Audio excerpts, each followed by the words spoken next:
Hola mis queridos amigos, nuevamente con ustedes su doctor Tigre, el que ronca en esta negra noche neoliberal.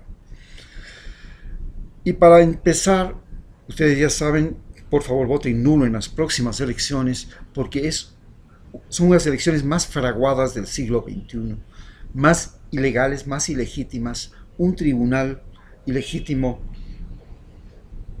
no están en la parrilla de opciones, todas las opciones que deberían estar, no permiten que cualquiera que tenga simpatía con Correa lo haga, y aunque Correa dice que lo va a hacer de manera subterránea, lo correcto es que en una campaña electoral todas las opciones, desde el partido de los homosexuales, desde el partido de las mujeres, desde el partido de los indígenas, desde el partido de los comunistas, desde el partido de los capitalistas, del partido de los banqueros, del partido de los campesinos, del partido de los pescadores, todos estén presentes.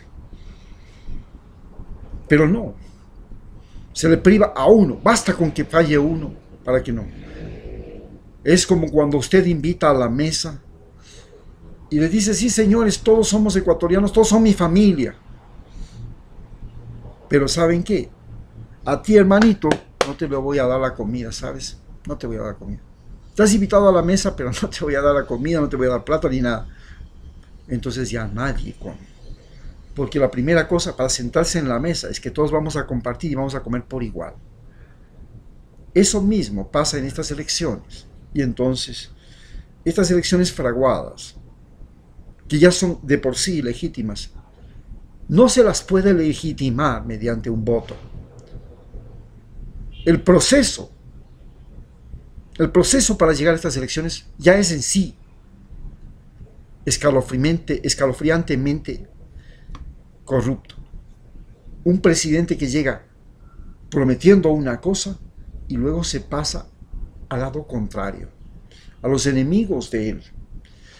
Un presidente que un día ofrece libertad de prensa y al día siguiente le quita a UNASUR de la parrilla de CNT, que es la empresa estatal que distribuye TV cable, conexión satelital de televisión.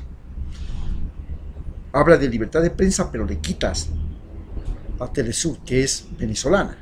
Y como tiene problemas con Maduro, decide quitarlo. Pero eso no está. Yo contraté CNT con Telesur y violaron mi contrato y faltaron a la promesa de nunca atentar contra la libertad de prensa.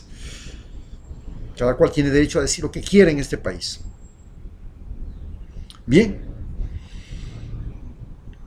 Entonces, estamos ante la situación de unas elecciones donde se ha fraguado todo. Todo. El Consejo de Participación Ciudadana fue ilegalmente elegido, porque tenía que ser aprobado por el Consejo Constitucional para llamarse a un plebiscito y luego elegirse a esa corte. Se violó eso. Se nombró una corte que tenía que ser sumisa. Y me apena que mi amigo Lucho Hernández se haya prestado para ese juego.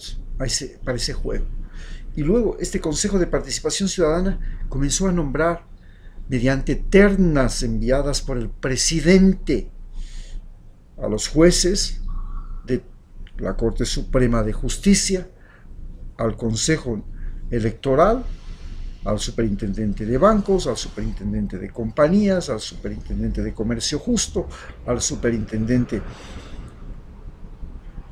a la Corte Constitucional, que hasta ahora no se elige, no tenemos Corte Constitucional, y todo eso se suma ahora a un paquete de nuevas elecciones, donde no se le permite al partido de Rafael Correa participar.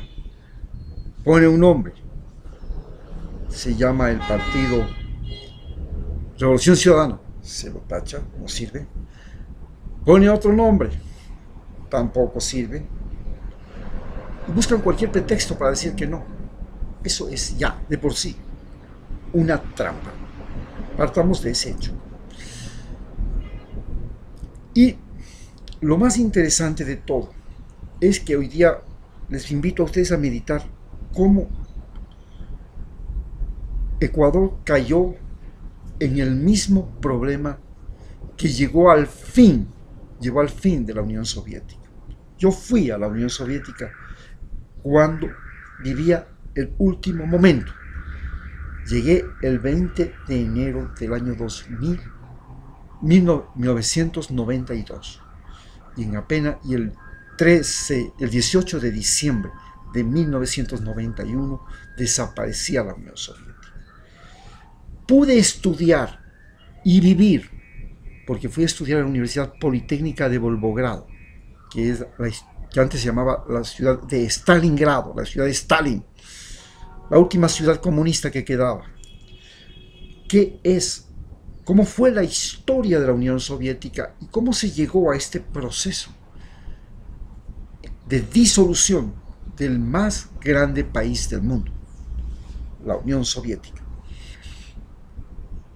Viví un momento histórico y aprendí en las calles, aprendí en las aulas, no en teoría.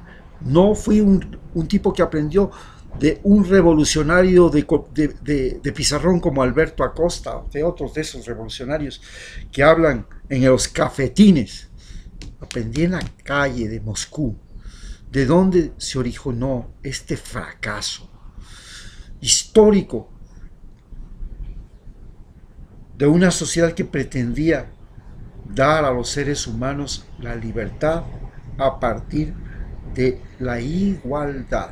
Es decir, todos los seres humanos tienen las mismas posibilidades, no oportunidades, posibilidades para educarse, para tener salud, para trabajar, para todo.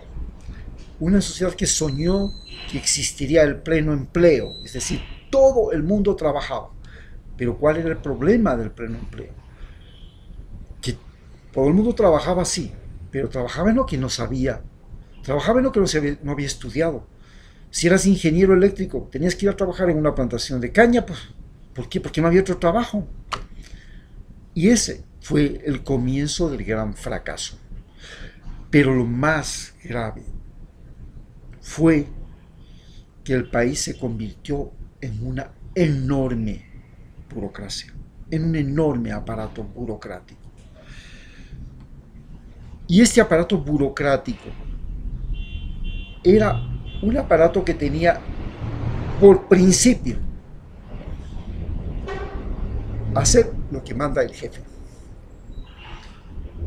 Los seres humanos, todos eran burócratas, todos, desde el obrero hasta el presidente del Soviet Supremo.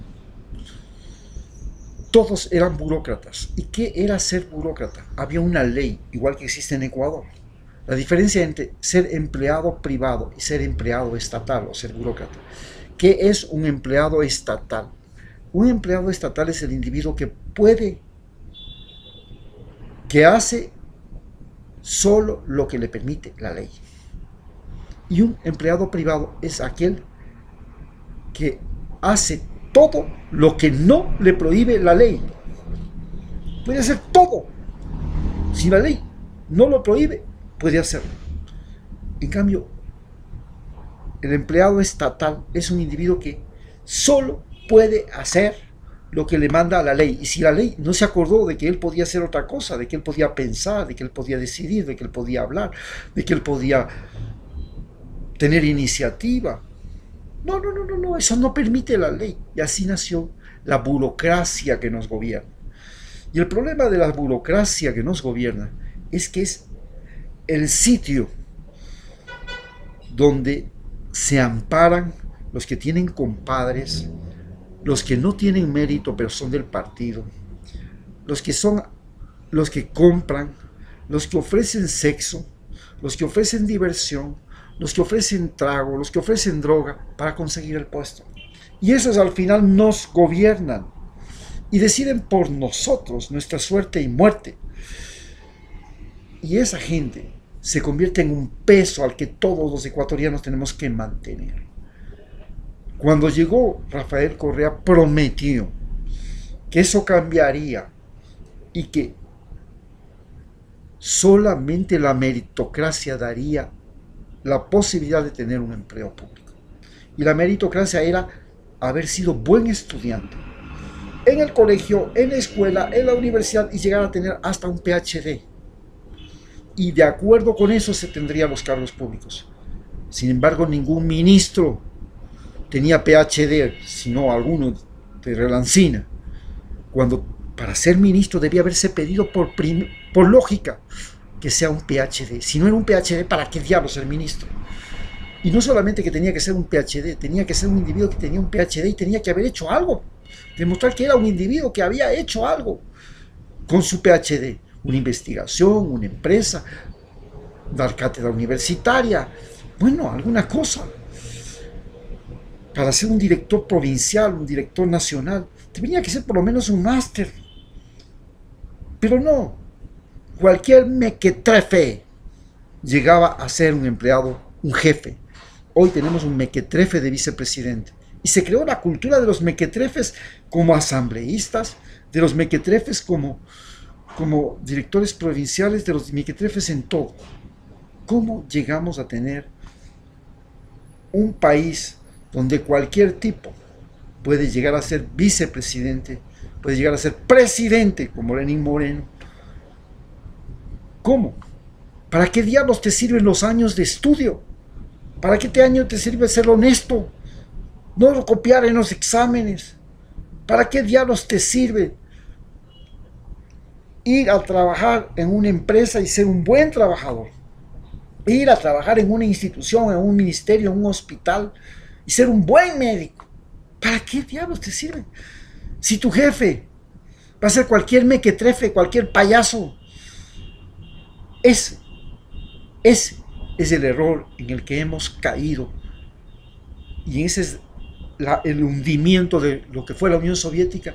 Y ese ha sido el gran problema que nos dejó el gobierno de Rafael Correa y el gobierno y todos los gobiernos anteriores a Rafael Correa, que fueron aún peores, y el que nos está dejando Lenín Moreno. Muchas gracias.